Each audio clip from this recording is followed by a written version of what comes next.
Okay, so this is a video on lesson 14.4 on tangents to circles and spheres.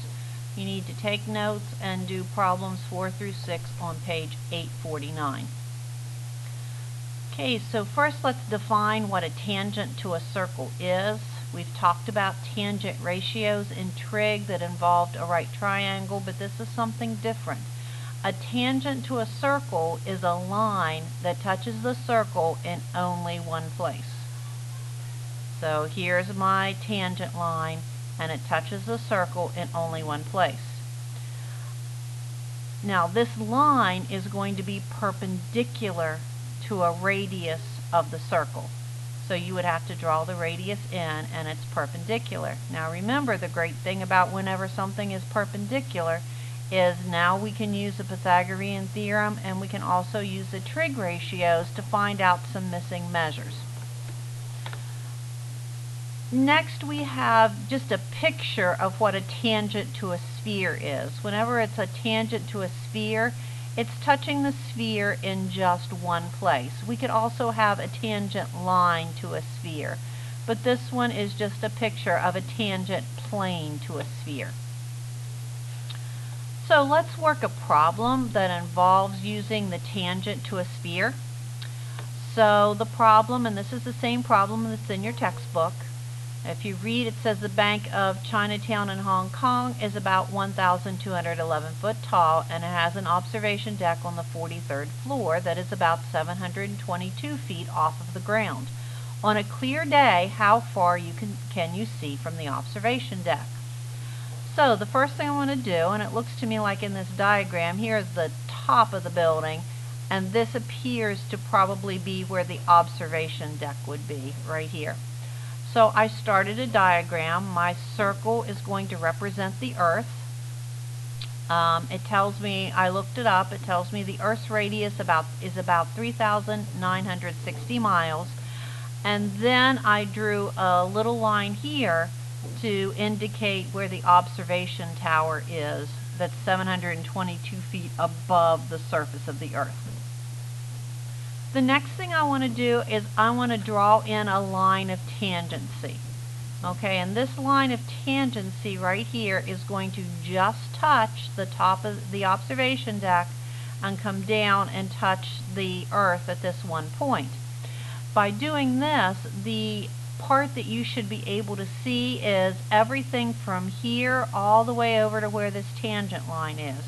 So since we're looking to see how far we can see from the observation deck, we would be able to see from here at the observation deck down to our point of tangency. The next thing I'm going to do is I'm going to put in a radius of the Earth. And again, the radius of the Earth is 3,960 miles. I'm showing there that this line to my point of tangency would be a right angle. This line over here is going to be my hypotenuse.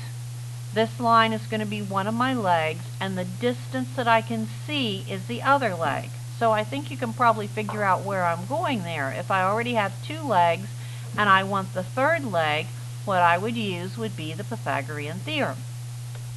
So first thing I've got to do, though, before I can use the Pythagorean theorem, notice that these units are miles and these are feet.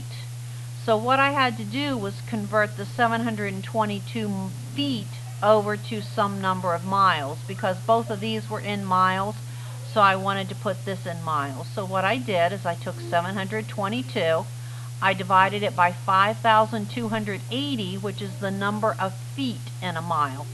Whenever I divided that, I got approximately 137 thousandths. So I took 722 and I divided it by 5,280. So the distance from the center of the Earth to the top of the observation tower is 3,960.137 miles. And then this distance is 3,960 miles. So I put it all into the Pythagorean theorem down here. I squared this distance. I subtracted from it this distance squared, and then I square rooted it. And I got approximately 33 miles. So what it's telling you is if you were standing on this tower on a nice clear day and there was nothing else in your way, you could see about 33 miles away. So that's how we would solve a problem like that using the Pythagorean theorem. Another part to this section is talking about the two-tangent theorem. If I have two tangents that intersect out here at point N, what this theorem tells me is the distance from N to the point of tangency on both lines would be the same. So in other words, NB is the same distance as NM. So these two lines right here, or these two line segments, excuse me, these two line segments are the same distance or the same length. Another thing that I put on here is I put two radii. So I drew in the radii going from my tangency point to the center of my Earth, going from this tangency point to the center of the Earth. And since both of these are radii, my question is, I want to call this a kite. I want to call NBOM a kite.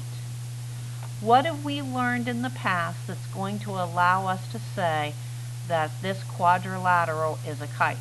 And we'll answer that question tomorrow in class.